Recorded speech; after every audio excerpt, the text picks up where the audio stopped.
దేవునితో మాట్లాడతాం, కానీ దేవుడు మనతో మాట్లాడాలి అని ఆశించినప్పుడు మనం అందుబాటులో ఉండం. సొలొమోను దేవునితో మాట్లాడాడు, అంతటితో అయిపోలా. దేవుడు సొలొమోనుతో మాట్లాడాడు. That is most important. మీకు ఇంకా అర్థమయ్యే భాషలో చెప్తాను, జాగ్రత్తగా వినండి. మనం సాధారణంగా అనారోగ్యంతో బాధపడినటువంటి సందర్భంలో హాస్పిటల్కి వెళ్తాం. హాస్పిటల్కి వెళ్ళినప్పుడు డాక్టర్ గారి దగ్గర టోకెన్ తీసుకొని చక్కగా లైన్లో కూర్చుంటాం. పిలుపు వస్తే లోపలికి వెళ్ళి డాక్టర్ గారి ముందు ఆ కుర్చీలో కూర్చుంటాం. అప్పుడు డాక్టర్ గారు అంటారు, చెప్పండి అంటారు. అప్పుడు మనం మొదలు పెడతాం. ఏమిటి మనకున్న కష్టం ఏమిటి, మనకున్న సమస్య ఏమిటి, మనకున్న అనారోగ్యం ఏమిటి, మనకున్న వ్యాధి బాధ ఏమిటి, మనకున్న నొప్పి ఏమిటి, ఇవన్నీ ఏకరువుగా చెప్తాం. రైట్. చెప్పిన తర్వాత మీరు చెప్పాలి ఏం చేస్తాం. మనకున్న బాధ అంతా చెప్పేసిన తర్వాత ఇక లేచి వచ్చేస్తామా, లేకపోతే డాక్టర్ గారు తాను చెప్పాలనుకుంటుంది ఆయన చెప్పేంత వరకు వెయిట్ చేసి వస్తామా? మాట్లాడరి. అయితే మనం సాధారణంగా వైద్యులకు పరమ వైద్యుని దగ్గరికి వెళ్తాం. ఆయన ఎవరో కాస్త చెప్తారా? ప్రపంచంలో ఒక ఆయన ఉన్నాడు, ఆయన వైద్యులకు పరమ వైద్యుడు.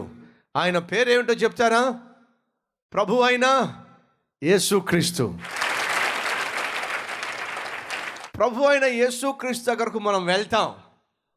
వెళ్ళి మన కష్టాన్ని ప్రార్థన ద్వారా చెప్పుకుంటాం. మనకున్న కష్టం అంతటిని చెప్పడం ఆలస్యం. చెప్పిన వెంటనే ఆమేన్ అంటాం, వెంటనే లేస్తాం. అంతేగాని కాసేపు అదే మోకాళ్ళ మీద ఉండి, ప్రభువా ఇప్పుడు దాకా నా కష్టం చెప్పా, కానీ నువ్వు నాకు చెప్పాల్సింది చెప్పకపోతే, నువ్వు ఎందుకు ఈ కష్టం వచ్చిందో, ఎందుకు నాకు ఈ బాధ వచ్చిందో, ఎందుకు ఈ వ్యాధి వచ్చిందో, ఇప్పుడు నేనేం చేయాలో అది నువ్వు నాకు చెప్పకపోతే ఉపయోగము ఏమీ లేదు అని మనం ప్రార్థనలో కాసేపు వెయిట్ చేయాలా వద్దా? దేవుని మాట కొరకు వెయిట్ చేయాలా వద్దా? దేవుని మాట వినడానికి, ఆయన స్వరము వినడానికి వెయిట్ చేయాలా వద్దా? వెయిట్ చేయాలి. సాధారణంగా చిన్నప్పుడు ఒక గేమ్ ఆడేవాళ్ళం. మరి మీరు ఆ గేమ్ ఆ విధంగా ఆడారో లేదో నాకు తెలియదు, నేను చెప్తే మీకు అర్థమైంది. మనం సాధారణంగా పక్కింటి వాళ్ళని ఏడిపిస్తూ ఉండేవాళ్ళం. ఎలా ఏడిపించేవాళ్ళం? మనం కుదురుగా ఉండకుండా గబగబా వెళ్ళి పక్కింటి వాళ్ళ తలుపు తట్టేవాళ్ళం.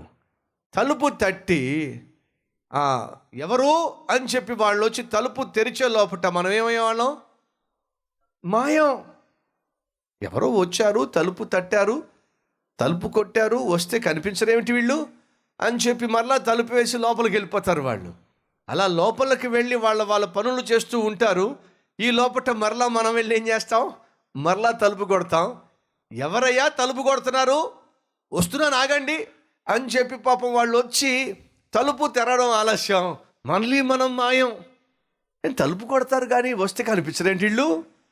మనం దేవుని దగ్గరికి వెళ్తాం, మోకరిస్తాం, కష్టమంతా తెగ తలుపు తిరిగి వచ్చి పరలోకపు గుమ్మం దగ్గరికి వచ్చి ఓ బాధి, ప్రభువా ప్రభువా ప్రభువా ప్రభువా తలుపు కొట్టి కొట్టి కొట్టి కొట్టి మనకున్న కష్టం అంతా చెప్పి చెప్పి చెప్పి చెప్పి ఇలా తలుపు కొట్టి చెప్పేసరికి దేవుడు వచ్చి పాపం బాగా కష్టంలో వచ్చి ఉన్నాడు, బాగా సమస్యలు వచ్చినట్టున్నాడు, బాగా తలుపు పాతున్నాడు చెప్పి ఏమిటి నాయనా, ఏమిటి నీ కష్టం అని తలుపు తెరవడం ఆలస్యం. ఎడిడు ఇప్పుడు దాకా బాగానే ప్రార్థన చేశాడుగా, ఇప్పుడు దాకా మోకరించాడు, ఇప్పుడు దాకా దేవుడా దేవుడా దేవుడా దేవా దేవా ప్రభు అన్నాడు. జవాబిద్దామని వచ్చేసరికి మనోడు మాయమైపోయాడు. ఏమిటి? ఎక్కడున్నాడు? బాత్రూంలో ఉన్నాడు. ఎక్కడున్నాడు? బైక్ ఎక్కేశాడు. ఎక్కడున్నాడు? బస్ స్టాండ్కి వెళ్ళిపోయాడు. దేవుని దగ్గరకు వచ్చినప్పుడు మనమే మాట్లాడుకుంటున్నాం, మనమే మన కష్టం చెప్పుకుంటున్నాం. కానీ అంతా చెప్పిన తర్వాత దేవుడు కూడా మనసుందిగా, మనతో మాట్లాడాలని ఆశపడతాడుగా, మనకి ఆ సొల్యూషన్ చెప్పాలని ఆశపడతాడుగా. మరి ఆయన చెప్పాలనుకున్నప్పుడు మనం వినాలిగా. అప్పుడు మీ ప్రశ్న ఏంటంటే, బ్రదర్ దేవుడు మాట్లాడతాడా?